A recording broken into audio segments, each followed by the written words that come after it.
it's time for me to bring on Jon Simmons. John's going to be joining us, and we're going to be talking about the beginning of the industry as from a distributor standpoint. Jon was one of the industry's first distributors. And Jon, are you there? It says you're there. I'm here. Great. Good to have you. Thank you. Appreciate it. Jon, I was going to tell the audience a little bit about you, but it'd probably be better coming straight from you. So share with our audience a little bit about who Jon Simmons is and why he's such an important part of the history of not just HydraMaster, but the industry itself. Wow. Maybe you should do that. I'm not sure I know. I guess maybe because I've been around a long time, huh? Getting old. I got into this industry kind of by accident. Back in 1981, I had graduated from college, 69 or something, and had a few jobs and kind of realized I wasn't a real good employee. So I had a couple of companies of my own with partners, auto repair business and a construction business. And hey, Mike, I know you too.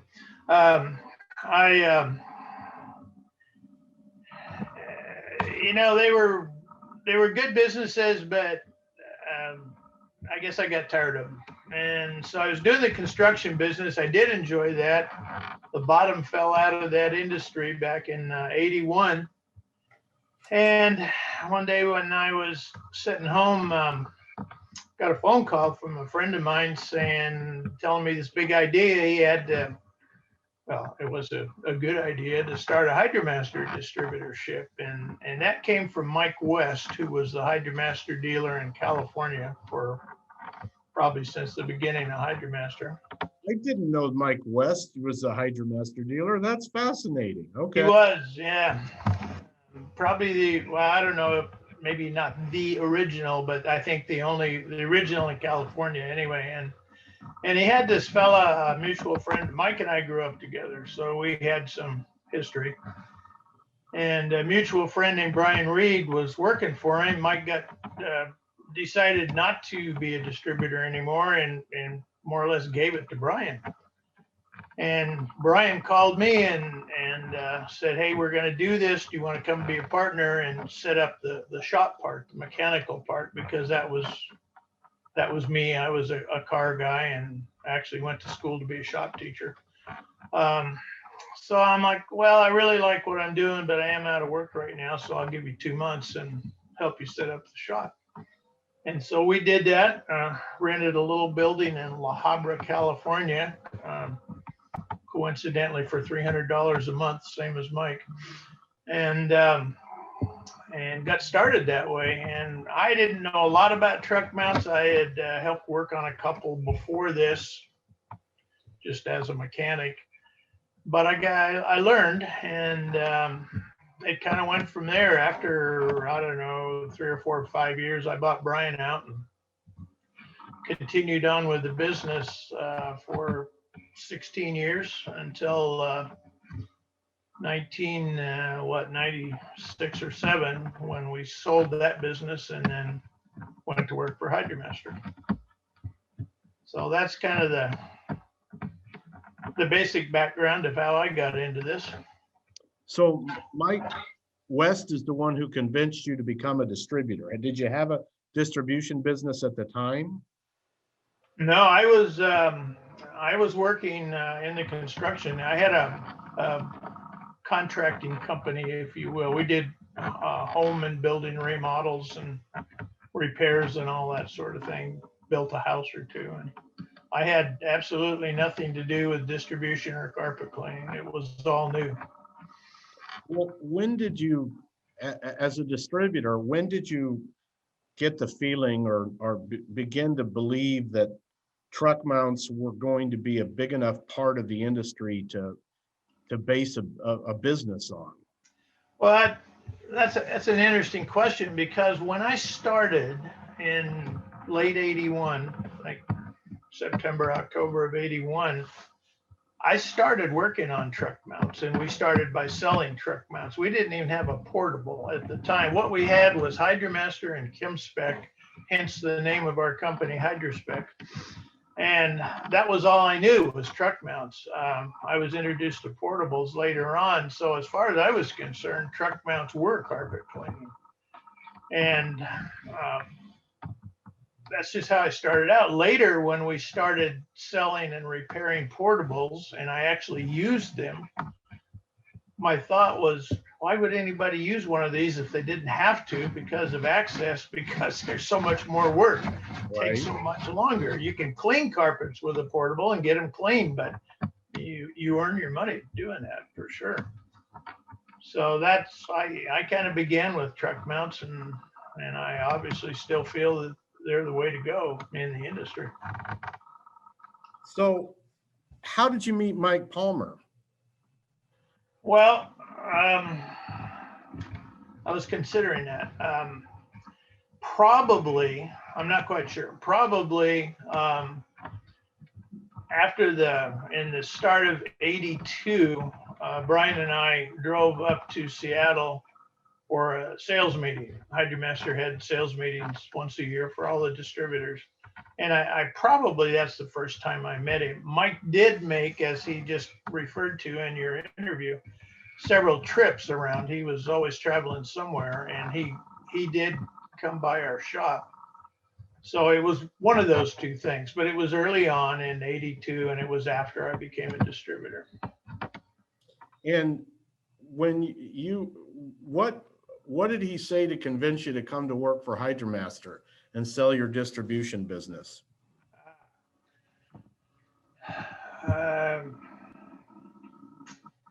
That was interesting.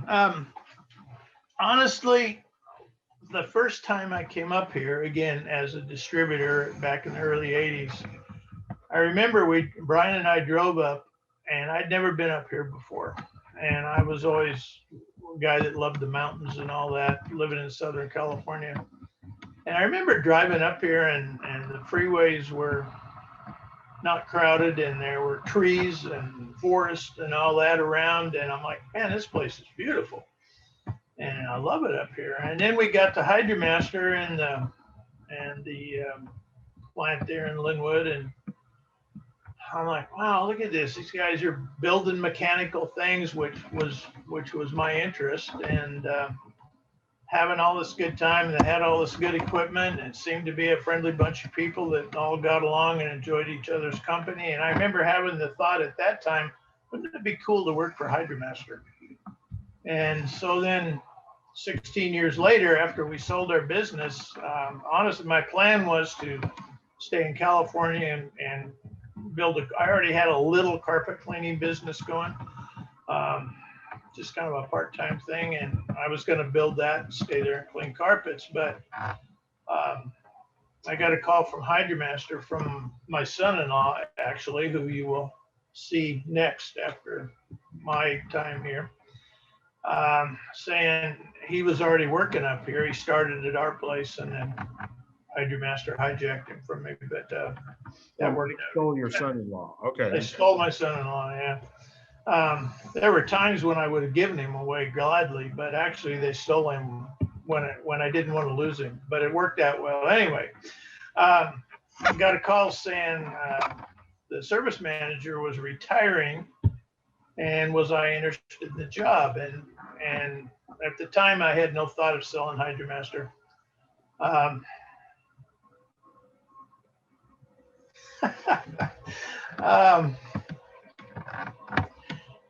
Lost my train of thought there, Mike. And so I said thank you, but no thank you. And then a few months later, some stuff came up, some health issues that kind of made it clear that I was trying to put a little too much on my plate. And then I got another call saying, well, Darren Watts was going to go from customer service manager to sales department. Would I be interested in being customer service manager? So then I thought, well, I still don't think so, but I talked to my wife. I said, let's go up and and check it out. So we did. Flew up here and spent a great weekend looking around the area and talking to Steve and Bill actually at HydraMaster, and looking around, and made the decision that that would be a good thing to do. So it took a while for me to give up our distribution business, but it just looked good up here, and we made the move, and no regrets ever since. Been 20 some odd years now. That's fantastic. I'm going to go off script a little bit here, John, and surprise you with a question. I hope it doesn't catch you off guard, but tell us about some of the other distributors from way back then that you met at HydraMaster shows or trade shows or things like that. Share with some of the new guys about some of those early pioneers that got into the distribution business and open service departments. Well, one of the most well-known or infamous, depending on how you look at it, it's already been mentioned, Bob Langley. Bob was one of the guys I met during the first distributor meeting up here, and he was associated with a fella named Aram Calfian back in New York, actually, who was Bob's kind of go-to service guy. And those guys became kind of like mentors to me, because they obviously had been around a while. They knew their stuff, and they were always willing to share their information. Wow, there were guys all over the country that were just great guys. And one of the things, I think you asked me at one point what I liked about HydraMaster, and I'm kind of echoing Mike here, is the relationships that were built both within the company, people that worked there, and the distributor network. And I still, to this day, have several friends that are distributors that I stay in touch with. Ron Gray's one. Bob Bonwell was a good friend until he passed away. Still talk to Langley once in a while. And there's a few others here, probably left somebody out, but they were all, most of them, we were all kind of small business owners, right? And we sort of knew what we wanted to do and not necessarily how to do it. And we would trade info back together, how do you do this? How do you do that? And we kind of all grew together in the industry, and it became a very close-knit, can't think of the proper adjective, but group of people. Well, I think that's a great point, and I think that's something that the relationships from the 80s and 90s that go on today are still going on today are a little bit different than what people coming into the industry now experience, because a lot of the suppliers, whether they be manufacturers or distributors, are corporate owned, and so the original entrepreneurs that started them are no longer there. And I think that's kind of changed the dynamics of the industry, and it's probably why at trade shows and stuff, all the younger guys and gals look at us old geezers and wonder why we all hang out together, you think? So after you worked here at HydraMaster, and then you went to work for our friends up the road at another truck mount manufacturer. And throughout your career here and there, you were always known and considered a champion of the distributor. And I think in this day and age of online buying and information availability through Google and everything, I think some of the newer people might be interested in your perspective on why you thought then and why you still think now that distributors are such a critical part of our industry. Well, I think distributors are important on two sides. Obviously, the manufacturers need distributors to sell their equipment. There are some one that I know of, that Butler, that sells direct. There may be others I'm not aware of. but most manufacturers sell through distributors. So obviously they need somebody to get their equipment out to market. But carpet cleaners, all the way from the little mom and pop guys that, hauling a portable around in the back of a 64 Ford station wagon to the large operations, need support in their business. And the way I looked at it, the distributor, the real reason the distributor, our product as a distributor was to make the carpet cleaner successful. And we could do that in several ways. Obviously, we could provide good equipment for them, but frequently they had questions. They're buying chemicals from me. So, well, would this work for this? And would that work for that? And, and when I first got into it, I'm like, I don't know. I don't know anything about it. So I actually took it upon myself to learn a little bit about the industry, and took all the classes from, again, Mike West and Carl Williams down in Southern California, and got certified, and even as a senior inspector at one point.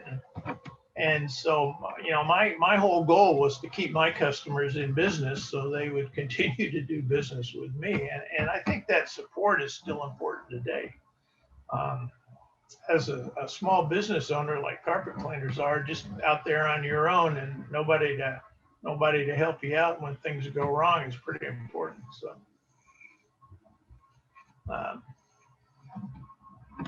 okay, that's I think that most of the guys, some of the guys that you mentioned are still around and still doing distribution. So obviously they would agree with you, because they could have moved on to other things.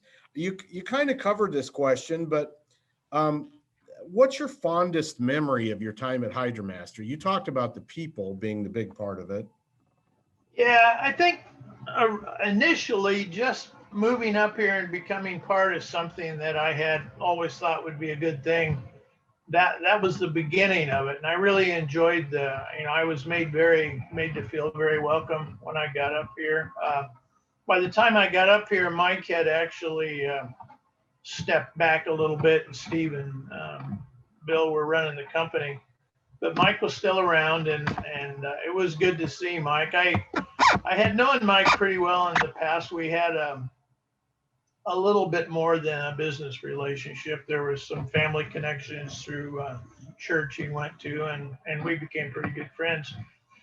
But just being part of the family was good. As a distributor, I remembered what my frustrations were in trying to deal with equipment. So coming up here, I was able to maybe make a contribution to some of those problems, to alleviate some of the distributor problems. I enjoyed that. Both as customer service and then later in the sales department, I was able to do training, which I really enjoyed. Like I mentioned, went to school to be a teacher. And even though I didn't do that, I kind of took on that role a little bit up here as a trainer of both technical stuff and sales information. All right. That's all right. That's a great phone ring. I like that. Yeah, that's Orange Blossom Special. All right. And then just developing the relationship. So I got to travel a lot, and during that time, I met a lot of customers. One that's on here and making comments is Mike Palliate, and we all know Mike's an interesting personality, but it's a lot of fun to go on motorcycle rides with him, which we've done, and with other customers and other distributors. And I've spent quite a bit of social time with these people, and I really enjoyed that, and got to travel overseas some, UK and Australia, and have good friends there that I still stay in contact with. So that's really my favorite part of HydraMaster. And even though I did go on to work for Sapphire after HydraMaster, I still regard HydraMaster as family, And certainly the people at Sapphire are good friends also. So. Well, absolutely. When I came to work at HydraMaster, Jon, you had just departed, and I know that everyone here still to this moment considers you to be not only a friend but an associate and a coworker, and appreciate it. But go ahead and tell us about the time when you and Mike nearly ran out of gas and motorcycles and nearly had to become cannibals. Go ahead and tell us that story. Mike was too tough for me to cut up and eat, so that wouldn't have happened. But so we were on the way to Connections, it was at the time, in Las Vegas, and Bill Bruders and I were riding our motorcycles down there, and we met Mike and his crew in, I don't know, somewhere down on Highway 395. And we met there, spent the night, and then headed over through Death Valley and then down to Las Vegas. And Mike knew all the roads because he has property up in the Sierras. And so we were following through there, and this one route turned out to be just a little bit longer than we thought it was. So I think there were, I can't remember, maybe 5 or 6 of us on bikes, and a couple of us finally found a gas station in this little derelict town that had gas, and I think we were down to maybe a tablespoonful of gas in a couple of our tanks before we actually found that station. So it was an adventure. Those are the best ones. Yeah, you'd have to slow cook Mike a long time to make him edible. So that's you probably didn't have that. What do you, I mean, over this 50 years of truck mount development and how they've changed, and what do you consider to be the most important advance in truck mounts? Well, interestingly, I'm going to echo Mike on at least part of that. I think heat exchangers were a big advancement. In the beginning, they were not super effective and kind of troublesome. But over time, the development of heat exchangers, in my opinion, provided more than adequate heat with a minimum of complexity. In other words, you didn't have to repair them every other day. And for a long time, I think we were in a race to, who could put the most heat out there. And I think we finally got at least to the point we needed to be or past it. And so heat exchangers, we dialed that back down to what was reasonable and eliminated the heaters. So you either had diesel fuel oil or propane that you had to deal with the heaters. And even though they worked well, that was just kind of a pain. And I don't know if they were dangerous or not. There were incidents mostly caused by people doing the wrong thing. But I think getting rid of the extra fuel source made a big difference. So that, and remembering the days of working on the old Onan engines and having to tear them down every couple 100 hours and scrape the carbon out and all that. So going to more modern overhead valve engines, even the 2 cylinders, I think improved reliability a lot and really helped the carpet cleaner stay in business. I mean, the machine's no good to the carpet cleaner if it's broken. So whether that's his fault from lack of maintenance or ours from design standpoint, they need to keep running, and those both help them. So I think those 2 things. Obviously, the CDSs, I love it. The concept of a direct drive too. Absolutely.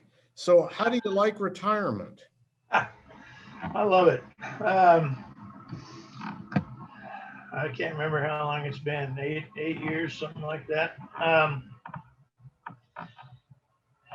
I was looking for, I finally was ready to retire. I worked a little longer than average. I was 72 or something when I finally retired because I enjoyed the business. But I always had a theory that you needed to retire to something rather than from something. And I kind of did that. I was heavily involved in motorcycle training at the time. And so I did that for a while. And then I had some projects, building cars and riding motorcycles, and I still do all that. My health has been pretty good.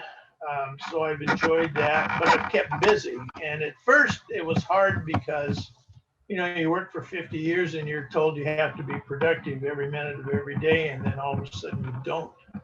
And it's like, how do you adjust to that? It took a while, but I think maybe I'm probably too busy again. I'm going back to school to get a certificate in counseling and, all the other things I do. So I've kept busy, but I wouldn't trade it right now. It'd be fun to go back and do what I did with HydraMaster and Sapphire, but that's probably not going to happen. Well, you're always a part of the HydraMaster family, John, and we appreciate you joining us today and sharing some of your thoughts about the beginning of the industry and the beginnings of HydraMaster. Anything else you'd like to share with our audience? I just hope you guys hang in there. I know the industry changes, the world changes, economics change. I think what we do as the manufacturing and distribution industry is we help a whole lot of people create jobs for themselves, create businesses, create incomes, and create lives. And I think what we do is important. It took me for a while to realize that, but we are providing a service. So I really think that we need to keep doing what we're doing and be proud of it and do it the best we can.